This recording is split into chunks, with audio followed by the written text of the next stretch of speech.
Salut à tous, bienvenue à Phoi Phet. Phoi Phet qui est reconnue comme étant la ville la plus dangereuse du Cambodge. Mais bon, apparemment, voilà, bon, on me dit que c'est la ville la plus dangereuse. Je m'attends à avoir tout fermé, des ballots de paille qui traversent les rues et tout ça, mais en fait non, c'est une ville normale qui fait poste frontière. Maintenant, là où il y a un vrai danger, ici c'est la présence des casinos. On va passer devant avant de passer la frontière, mais sans quoi c'est pas plus dangereux que ça, quoi.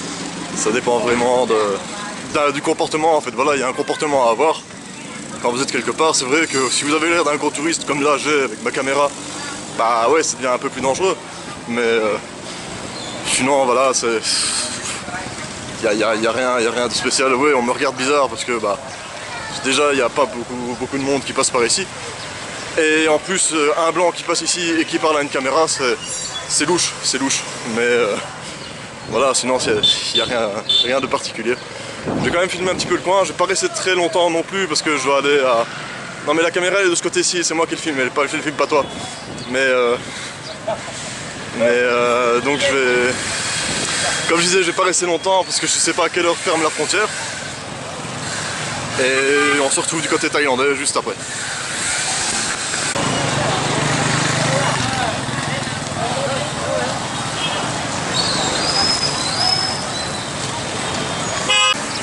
Et voilà, passer de l'autre côté de la frontière de façon légale et officielle. En fait, c'est un peu le bordel, il y a vraiment moyen de passer d'une façon... Vraiment moyen de passer de l'autre côté sans avoir aucun contrôle, quoi. Et bon, c'est un peu embêtant après, parce que pour avoir ton hôtel ou quoi, il y a besoin d'avoir tes papiers et de prouver que tu es rentré de façon légale. Mais il y a aussi très facilement moyen de se perdre. C'est ça en fait le gros danger de la frontière Phoi Phet, c'est que tu peux te perdre dans toute cette administration parce que rien n'est indiqué. Enfin, il y a bien 2-3 trucs qui sont écrits en cambodgien, mais il faut savoir les lire. Mais sinon pour les touristes, pour passer la frontière, c'est un petit peu, bah vas-y, démerde-toi, essaye de voir si on accepte ton passeport, si on accepte c'est que c'est bon, et sinon tant pis, quoi. C'est un peu ça qui est dommage, mais sinon voilà, c'est génial. De ce côté-ci, en fait, j'ai l'impression qu'ils sont plus habitués aux caméras au Cambodge qu'en Thaïlande, parce que ici, tout le monde regarde. Oh, caméra. Ouais, en fait, je viens de me taper 10 heures de bus avec la clim qui tapait à fond, et ouais, je crois que ça n'a pas fait que du bien. Ça n'a pas fait que du bien, et là, je vais essayer quand même de me trouver un petit hôtel, parce que le but, c'est pas de rester en Thaïlande, mais c'était surtout de voir la différence entre Thaïlande et Cambodge. Et on voit déjà que ici, la grosse différence, c'est qu'ils roulent tous du mauvais. This way! On voit que ils roulent tous du mauvais côté, donc ça c'est déjà bien parti.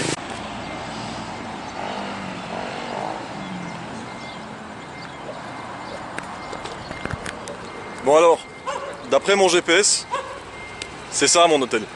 Mais ça va pas le faire, quoi. Du coup, j'ai demandé à des locaux et non, en fait, mon GPS se gourre complètement. Mon hôtel, il est à 2 km plus là-bas. Donc, c'est parti pour une petite balade. Petite balade avant que la nuit tombe, ça serait bien, quand même. Et voilà, rendez-vous sur la route. Alors là, je sens qu'il y a une question qui commence à venir. Plus vous regardez la vidéo, et plus vous aussi vous posez cette question, c'est de pourquoi? Pourquoi est-ce que je me suis tapé 10 heures de route? Plus un passage frontière qui a duré une demi-heure, et maintenant je suis en train de marcher pendant... Ah, ça fait déjà 2-3 km que je suis en train de marcher, que je continue vers une ville pour trouver un hôtel, pour au final avoir filmé quoi 3 minutes sur Phoi Phet.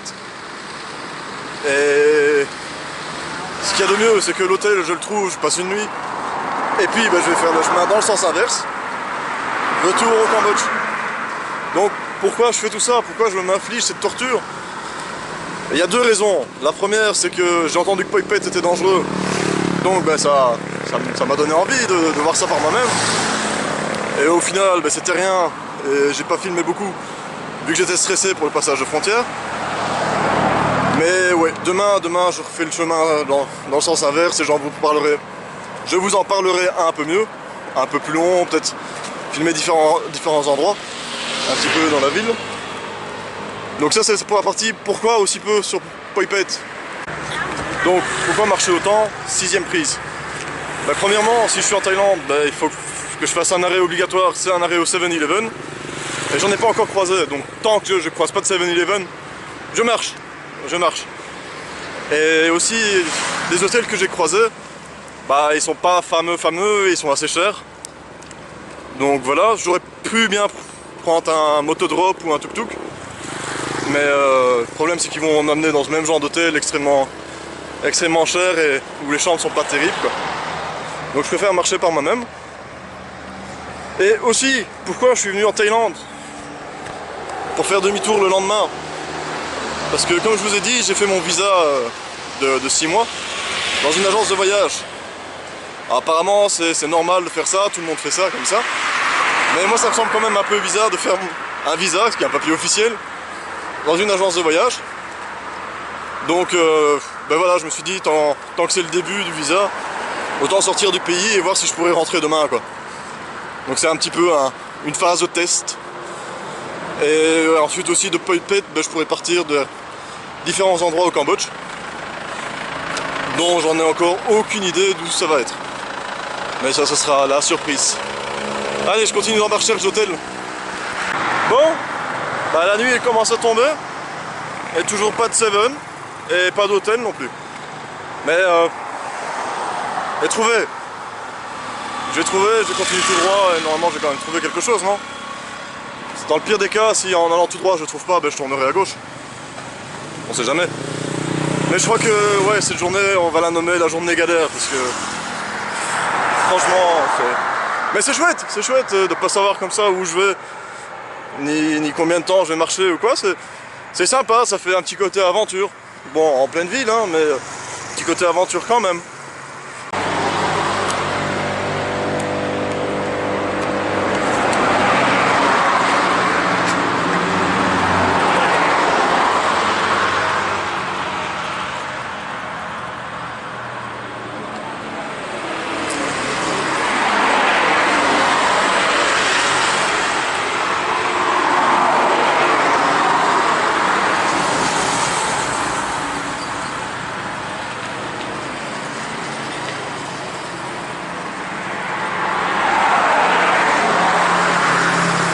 Il fallait quand même que je fasse un break. Quand même, parce que j'ai pas encore mangé. Je commence à fatiguer aussi. Du coup, heureusement, j'avais pris mon... Je crois que c'est les saucisses en fait.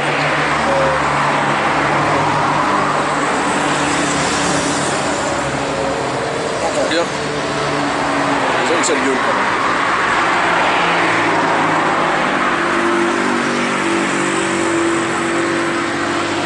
Alors là je viens de faire encore un fameux bond en avant sur ma route. Et tout simplement grâce à un petit monsieur. J'étais en train de marcher. Bon, bah, oui, en même temps ça fait 3 heures que je vous dis que je suis en train de marcher. Donc je crois que vous l'avez assimilé ça. Mais oui, donc le gars il se met sur le côté, il fait tu vas où? Bah je vais par là. Ah monte, mais non ça va, je peux marcher. Non tu montes, c'est gratuit. J'ai pas. C'est dangereux marcher la nuit comme ça, tu montes. Et donc bah voilà, je suis monté avec ce monsieur qui m'a déjà déposé en ville. Et je lui ai proposé de manger avec moi ou de boire un verre. Il me dit non c'est bon, c'est gratuit, il n'y a pas de problème. Et donc du coup, bah, vu que j'ai beaucoup marché, enfin j'ai beaucoup avancé, regardez qu'est-ce qu'il y a en face de moi. Le 7-Eleven. Donc on va enfin pouvoir prendre du ravitaillement. Alors oui, il y a quelques secondes pour la vidéo, j'étais sur le bord du... Pardon, excuse-moi, j'ai oublié que ici on roulait du mauvais sens. Donc oui, il y a quelques secondes, j'étais sur le bord de la route en train de bouffer une boîte de conserve dégueulasse. En train de me dire, mais putain, qu'est-ce que je fais ici? Et maintenant j'ai un putain de sourire. Ça fait beaucoup de putain ça. J'ai un grand sourire, j'ai de la vraie viande. Chaude. C'est bon. J'étais chercher de quoi boire au 7-Eleven. Et en plus, ben, ouais, ce qui me donne le sourire, c'est les rencontres, quoi. Parce que c'était vraiment quelque chose d'inattendu de se faire aider comme ça par quelqu'un qui au final il en a rien à foutre, quoi, tu vois, il veut juste rendre service. Et ça c'est quelque chose qui est très agréable et voilà, ça me donne le sourire. Juste pour ça, je suis content d'avoir passé la frontière et d'avoir galéré pendant des heures de marche.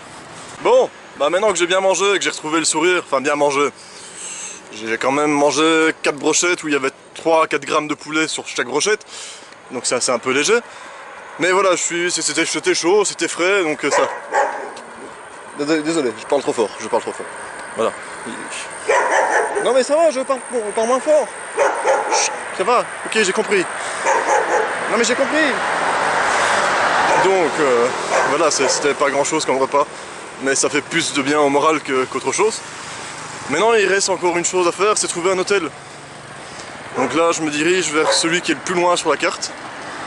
Et on va voir combien il demande la chambre, parce que j'en ai trouvé un autre où c'est pas cher, c'est 450, donc ça fait une histoire des 10 euros, quelque chose comme ça. Pour la chambre, le problème c'est que c'est juste à côté d'un truc de massage joyeux, où le public est exclusivement masculin. Et du coup, j'ai peur que ça... Enfin, voilà, que certains clients repassent après dans les chambres à 10 euros, quoi. Donc, je préfère aller voir celui-ci, voir combien il demande, et si ça tombe, ça coûte pas beaucoup plus cher. Et ce serait quand même beaucoup mieux dans un truc un peu plus propre, quoi. Donc voilà, on va voir. Et voilà, enfin arrivé à l'hôtel. Bon, il ne restait plus que des chambres avec deux lits. Mais bon, je vais pas vraiment faire de difficile, hein. Là c'est bon, j'ai juste envie, mais même s'ils avaient une chambre sans lit, avec des hamacs ou quoi, je prenais quoi. Je prenais juste le fait d'avoir pouvoir m'asseoir quelque part. Ça fait du bien, et puis ça permet aussi de clôturer cette journée. Qui, bref, à mon avis, vous n'avez pas appris grand chose, j'ai rien dit pratiquement. Mais on a surtout rigolé, vous avez vu à quel point j'ai galéré, et puis un petit peu que le moral était en baisse, et ensuite c'est reparti simplement sur une rencontre et sur des brochettes, des bonnes petites brochettes, ça fait plaisir.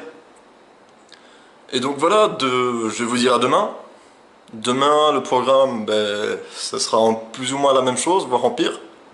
Parce qu'aujourd'hui, je savais où j'allais. Je savais que j'allais à Phoi Phet, puis que je devais passer côté thaïlandais, dans un village que je ne saurais pas prononcer, pour passer la nuit. Et voilà, donc j'avais plus ou moins une idée, j'avais pas d'hôtel, mais j'avais une ville. Ici, demain, c'est aucune destination. Je vais regarder un petit peu ce soir sur la carte où est-ce que je pourrais peut-être aller, mais voilà, je sais pas. Franchement, je sais pas, je vais juste traverser la frontière à nouveau, et on verra où les taxis m'emmènent, quoi. Donc, je vous dis une bonne nuit, et à la prochaine pour la suite des aventures.